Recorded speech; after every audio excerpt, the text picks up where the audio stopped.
संगत में जेकॾहिं पंहिंजा लहजा रवैया भला रखंदे त सभिनी जा खुद भला रवैया थींदा। न त हर कोई चवे तो तूं सेर असां पुट सवा सेर आई।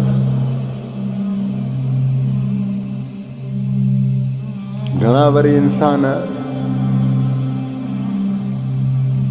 संगत में हिकिड़ी ॻाल्हि न हुजे न त संगत गुलाब जो गुल आहे, काफ़िलो ई काफ़िलो गुलाब जो गुल आहे। बैस घणो हूंदो आहे संगत में। हिकिड़ो चवंदो आहे न मुंहिंजी ॻाल्हि सची थिए, हिकिड़ो चवंदो आहे न न मुंहिंजी ॻाल्हि सची थिए।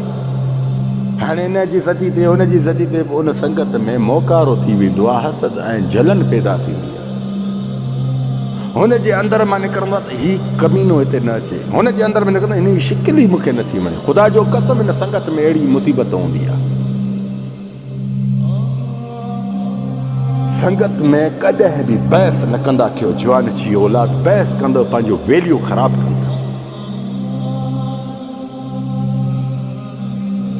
नरम लहजा अख्तियार कर, इज़त ॾे इज़त वठ। नफ़रत ॾिंदे त तोखां सवा सेर साम्हूं पिया थी।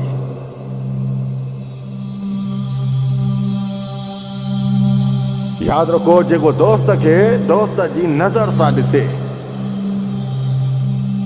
त उन जी दोस्ती बरक़रार रहंदी आहे। बाक़ी जेको दोस्त खे टाइम पास ऐं वक़्ती तौरु सम्झंदो उनखे घणी अज़ियत परेशानी मिलंदी आहे।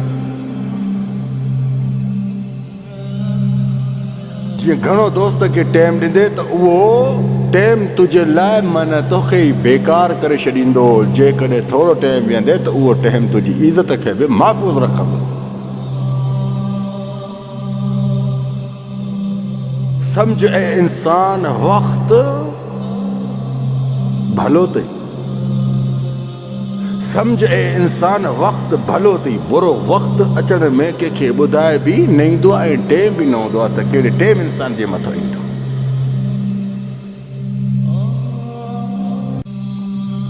जेको इंसान हिन वक़्त में बुरे वक़्तु अचण खां इंसान पंहिंजी एतिरी सेफ्टी रखे जो बाक़ाइदे अॻिला साथी बणाए छॾे जो उहे इंसान उन बुरे वक़्त में ॾाढी पहचान ॾियाराईंदा आहिनि। त बाद में उन जी ख़बर पवंदी आहे त ॾिस हे कीअं हुयो, हो कीअं हुयो, हे कीअं हुयो, हो कीअं हुयो।